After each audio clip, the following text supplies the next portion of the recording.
ഈ അടുത്ത് ക്ലിനിക്കിലേക്ക് ഒരു ദമ്പതിമാർ വളരെ ചെറുപ്പക്കാരായിട്ടുള്ള ഒരു ഹസ്ബൻഡും വൈഫ് വരികയുണ്ടായി. അവരുടെ പ്രയാസം അവർക്ക് പറയുന്നതിന് വേണ്ടിയിട്ട് ഒരുപാട് സമയമെടുത്താണ് അവർ എന്നോടത് പറഞ്ഞത്. ഒരു വർഷത്തിലധികമായി അവരുടെ കല്യാണം കഴിഞ്ഞിട്ട് ഈ ഒരു വർഷമായിട്ട് അവരുടെ ലൈംഗിക ബന്ധത്തിൽ പോലും ഏർപ്പെടാൻ അവർക്ക് കഴിഞ്ഞിട്ടില്ല എന്നുള്ളതായിരുന്നു അവരുടെ പ്രശ്നം. ആക്ച്വലി എന്താണെന്ന് ചോദിച്ചാൽ ഈ ഹസ്ബൻഡിന് ഉദാഹരണത്തിലുള്ള ചെറിയ പ്രയാസമായിരുന്നു. നമ്മുടെ പെനിസ് കൃത്യമായിട്ട് ഉദ്ധാരണം നടക്കുന്നില്ല, കൃത്യമായിട്ട് ഇറക്ഷൻ നടക്കുന്നില്ല എന്നുള്ളതാണ് അവരുടെ പ്രയാസം. തുടക്ക സമയത്തൊക്കെ ഉദ്ധാരണം നടക്കുകയും എന്നാൽ ലൈംഗിക ബന്ധത്തിൽ ഏർപ്പെടുന്ന സമയത്ത് ഉദ്ധാരണം അവിടെ നഷ്ടപ്പെടുന്നു, സ്ട്രെങ്ത് കുറയുന്നു, അങ്ങനെ കൃത്യമായിട്ട് വജൈനയിലേക്ക് ഇൻസേർട്ട് ചെയ്യാൻ കഴിയാത്ത ഒരു അവസ്ഥയാണ് അവരുടെ. ആ ഒരു പ്രയാസമാണ് അവർ അഭിമുഖീകരിക്കുന്നത്. ഒരു വർഷമായിട്ട് കുട്ടികളൊന്നും ആയിട്ടില്ല എന്നുള്ള വീട്ടിൽ നിന്നും സമൂഹത്തിൽ നിന്നുള്ളൊക്കെ ഒരുപാട് ചോദ്യങ്ങളും ഇതാണ് അവരുടെ മെയിൻ പ്രയാസമായിട്ട് അവർ പറഞ്ഞത്. അതാണ് ഇറക്റ്റൈൽ ഡിസ്ഫങ്ഷൻ എന്ന് പറയുന്നത്, ED എന്ന് എല്ലാവരും പറയുന്ന ഉദ്ധാരണ പ്രശ്നം. ഇതിന് പ്രധാനമായിട്ടുണ്ടാകുന്നത് ഒന്ന് ലൈംഗിക അസംതൃപ്തിയാണ്. ലൈംഗികമായിട്ട് നമ്മുടെ പങ്കാളിയെ തൃപ്തിപ്പെടുത്താൻ കഴിയില്ല, നമുക്ക് ലൈംഗികപരമായിട്ടുള്ള തൃപ്തി ലഭിക്കുകയില്ല. അതുപോലെ തന്നെ ഒന്നാണ് ഇൻഫെർട്ടിലിറ്റി, കുട്ടികൾ ഉണ്ടാകാനുള്ള സാധ്യത കുറവാണ്, കുട്ടികൾ ഉണ്ടാവാതിരിക്കുന്ന ഒരവസ്ഥ. ഇതൊക്കെയാണ് ഈ ഉദ്ധാരണ പ്രശ്നം കൊണ്ട് സാധാരണയായി കണ്ടുവരുന്നത്. ഞാൻ ഡോക്ടർ ഹിഷാം ഹൈദർ, വണ്ടൂർ.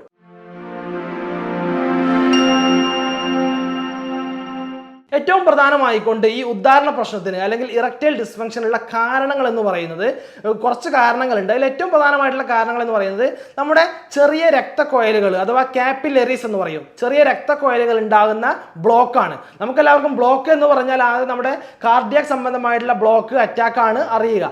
എന്നാൽ നമ്മുടെ വളരെ ചെറിയ മൈന്യൂട്ട് ആയിട്ടുള്ള ഓരോ ഓർഗൻസിലേക്കും പോകുന്ന കാപ്പിലറീസ് പോലെയുള്ള വളരെ മൈന്യൂട്ട് രക്തക്കൊയലുകളിൽ വളരെ ചെറിയ ബ്ലോക്കുകൾ ഉണ്ടാവുകയും നമ്മുടെ ലൈംഗിക ഭാഗത്തേക്ക് അല്ലെങ്കിൽ ലൈംഗിക അവയവങ്ങളിലേക്ക് കൃത്യമായിട്ട് രക്തപ്രവാഹം, രക്തയോട്ടം നടക്കാതിരിക്കുകയും ചെയ്യുന്നത് കാരണം ഇത്തരത്തിലുള്ള ഉദ്ധാരണ പ്രശ്നങ്ങൾ, ഇറക്റ്റൈൽ ഡിസ്ഫങ്ഷൻ ഉണ്ടാകുന്നു.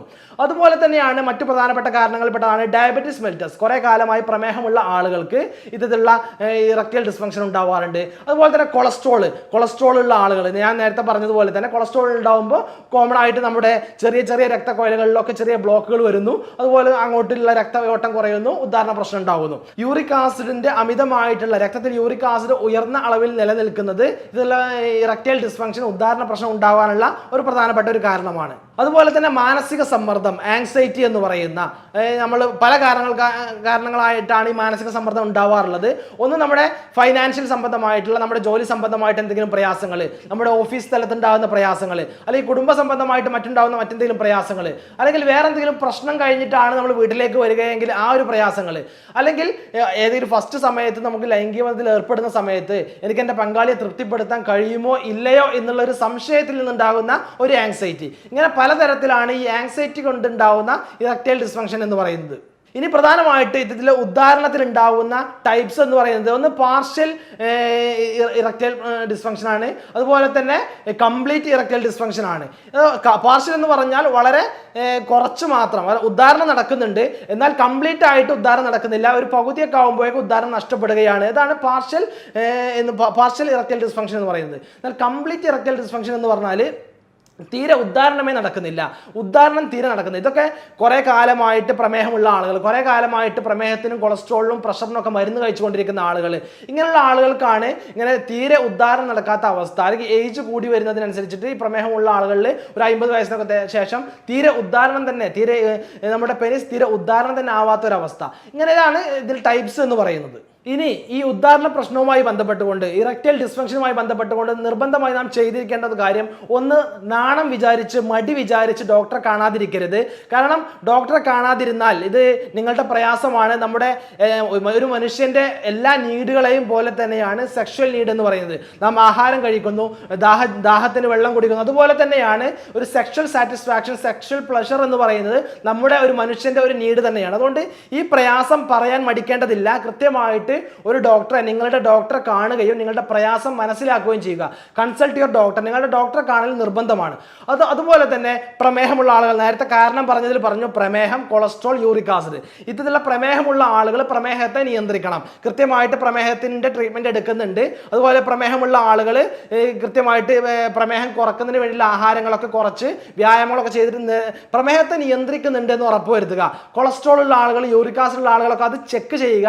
അത് ഉണ്ട് എങ്കിൽ അതിനെ കൃത്യമായിട്ട് അതിന് ചികിത്സ ചെയ്യുകയും കൃത്യമായിട്ട് ശ്രദ്ധിക്കേണ്ട കാര്യങ്ങൾ ശ്രദ്ധിച്ച് അത് നിയന്ത്രിക്കുകയും ചെയ്യേണ്ടത് അനിവാര്യമാണ്. അതുപോലെ തന്നെ ഫുഡിൽ, ആഹാരത്തിൽ നാം ശ്രദ്ധിക്കേണ്ട കുറച്ച് കാര്യങ്ങൾ എന്ന് പറയുന്നത്, ഏറ്റവും പ്രധാനമായിക്കൊണ്ട് ആഹാരത്തിൽ നമ്മുടെ നിത്യേന ഉപയോഗിക്കുന്ന fast food, junk food, oily food ഇതെല്ലാം പരമാവധി കുറയ്ക്കുക. കാരണം ഇത്തരത്തിലുള്ള ആഹാരങ്ങളൊക്കെ നമ്മുടെ നേരത്തെ പറഞ്ഞ കാരണം രക്തക്കുഴലുകൾ ഉണ്ടാവുന്ന ബ്ലോക്കുകൾ ഉണ്ടാവാൻ കാരണമാവുന്നുണ്ട്. അതുകൊണ്ട് ഇത്തരത്തിൽ ഓയിലി ഫുഡുകൾ, ബേക്ക്ഡ് ഫുഡുകൾ, ഇത്തരത്തിലുള്ള ഫാറ്റി ഫുഡുകളൊക്കെ പരമാവധി ഒഴിവാക്കുക. കൃത്യമായിട്ട് ആരോഗ്യകരമായിട്ടുള്ള ഇലക്കറികളും പച്ചക്കറികളും വെജിറ്റബിൾ പ്രോട്ടീൻസ് അടങ്ങിയിട്ടുള്ള ആഹാരങ്ങൾ ധാരാളമായിട്ട് കഴിക്കുക. മറ്റൊരു ശ്രദ്ധിക്കേണ്ട കാര്യം എന്ന് പറയുന്നത് വെള്ളം ധാരാളമായിട്ട് കുടിക്കുക. വെള്ളം ധാരാളമായിട്ട് കുടിക്കുന്നതിലൂടെ യൂറിക് ആസിഡ് ഉണ്ടെങ്കിൽ അത് കുറയും, അതുപോലെ തന്നെ കൊളസ്ട്രോൾ ഉണ്ടെങ്കിൽ അത് കുറയും, അതുപോലെ തന്നെ രക്തത്തെ ഒന്നുകൂടെ കട്ടി കുറക്കാൻ, രക്തത്തിൽ ബ്ലോക്കോ ചെറിയ കട്ട പിടിക്കലോ ചെറിയ ചെറിയ ബ്ലോക്കുകളൊക്കെ ഉണ്ടെങ്കിൽ അതിനെ കുറക്കാനും വെള്ളം ധാരാളമായിട്ട് കുടിക്കുന്നത് നമ്മളെ സഹായിക്കും. ഇതാണ് പ്രധാനമായിട്ട് ശ്രദ്ധിക്കേണ്ടത്. അതുപോലെ തന്നെ സ്ട്രെസ്, ടെൻഷൻ, ആങ്സൈറ്റി ഉള്ള ആളുകൾ നമ്മൾ ടെൻഷനൊക്കെ ഒന്ന് കുറക്കുക. നമുക്ക് കൂടുതൽ എൻഗേജ് ചെയ്യാൻ ഇൻട്രസ്റ്റ് ഉള്ള കാര്യങ്ങളിലേക്ക് കൂടുതൽ മുഴുകുകയും ടെൻഷനെ ഒന്ന് ഫ്രീ ആക്കുക, മാനസിക സമ്മർദ്ദത്തെ ഫ്രീ ആക്കുക. ബന്ധപ്പെടാൻ പോകുന്ന സമയത്ത്, നമ്മുടെ പങ്കാളിയുമായി ബന്ധപ്പെടാൻ പോകുന്ന സമയത്ത് ടെൻഷൻ എല്ലാം മാറ്റി വെച്ചുകൊണ്ട് മറ്റു എല്ലാ കാര്യങ്ങളും, ജീവിതത്തിലെ മറ്റു ജോലിയാണെങ്കിലും മറ്റെല്ലാ കാര്യങ്ങളും മാറ്റി വെച്ചുകൊണ്ട് മാത്രം ഈ ഒരു സെക്ഷൽ ബന്ധത്തിലേക്ക് ഏർപ്പെടാൻ വേണ്ടി തയ്യാറാവുക. അതുപോലെ തന്നെ അവസാനമായി നാം ശ്രദ്ധിക്കേണ്ട ഒരു കാര്യം എന്ന് പറയുന്നത് വ്യായാമമാണ്, എക്സസൈസ്. കൃത്യമായി എക്സസൈസ് എല്ലാ ദിവസവും ചെയ്യുന്ന ആളുകളിൽ ഇത് കുറവായിരിക്കും. നമ്മൾ തന്നെ ഇത്തരത്തിലുള്ള പ്രയാസങ്ങളുള്ള ആളുകളൊന്ന് ശ്രദ്ധിച്ചാൽ മതി. കൃത്യമായിട്ടൊന്ന് എക്സസൈസ് ചെയ്യുക. ഒന്നോ രണ്ടോ ദിവസമല്ല, കൃത്യമായിട്ട് എല്ലാ ദിവസവും എക്സസൈസ് ചെയ്യുന്ന ആളുകൾ, പ്രധാനമായിട്ട് നമ്മൾ ഷട്ടിൽ കളിക്കുന്ന ആളുകൾ, ഫുട്ബോൾ കളിക്കുന്ന ആളുകൾ, അല്ലെങ്കിൽ സൈക്ലിംഗ് ചെയ്യുന്ന ആളുകൾ, ജോഗിങ് അല്ലെങ്കിൽ നടത്തമൊക്കെ ചെയ്യുന്ന ആളുകളിൽ ഇത് കുറവായിരിക്കും. അല്ലെങ്കിൽ അങ്ങനെ ചെയ്യുന്ന ആളുകൾ, ഇത് ഈ പ്രയാസമുള്ള ആളുകൾ അങ്ങനെ ചെയ്യുകയാണെങ്കിൽ ഒരു പരിധി വരെ അത് കുറയാൻ, കുറച്ചെങ്കിലും ഒരു ഇമ്പ്രൂവ്മെന്റ് ഉണ്ടാകുന്നതായിട്ട് അവർക്ക് കാണപ്പെടാൻ കഴിയും. അതുകൊണ്ട് നിർബന്ധമായിട്ട് എല്ലാ ദിവസവും നമുക്ക് മടിയും കാര്യങ്ങളൊക്കെ മാറ്റി വെച്ചുകൊണ്ട് കൃത്യമായിട്ട് എക്സസൈസുകൾ ചെയ്യുക. ഇനി ഉദാഹരണ പ്രശ്നവുമായി ബന്ധപ്പെട്ട് ഇവിടെ ശ്രദ്ധിക്കാൻ പറഞ്ഞിട്ടുള്ള കാര്യങ്ങളൊക്കെ ശ്രദ്ധിക്കുകയും കൂട്ടത്തിൽ കൃത്യമായി നിങ്ങൾ ഡോക്ടറെ കണ്ട് ചികിത്സിക്കുകയും ചെയ്യുക. കൃത്യമായിട്ടുള്ള ചികിത്സ എടുക്കുന്നതിലൂടെ നമുക്കിത് പരിഹരിക്കാൻ കഴിയുന്ന ഒന്നാണ്. ഇങ്ങനെ ഒരു പ്രയാസം വന്നു കഴിഞ്ഞാൽ അത് ജീവിതകാലം മുഴുവൻ അത് ഉണ്ടാവും എന്നൊന്നും ആരും തെറ്റിദ്ധരിക്കേണ്ടതില്ല. ഇതിന് കൃത്യമായിട്ടുള്ള ചികിത്സകളുണ്ട്. കൃത്യമായിട്ട് ഡോക്ടറെ കൺസൾട്ട് ചെയ്യാതെ മറ്റു ഏതെങ്കിലും വയാഗ്ര പോലുള്ള ടാബ്ലറ്റുകളോ മറ്റു സ്പ്രേകളോ കാര്യങ്ങളോ ഒന്നും ഉപയോഗിക്കാതിരിക്കുക. അത് നമുക്ക് മറ്റുള്ള സൈഡ് എഫക്റ്റുകൾ പിൽക്കാലത്ത് ഉണ്ടാക്കാൻ സാധ്യതയുണ്ട്.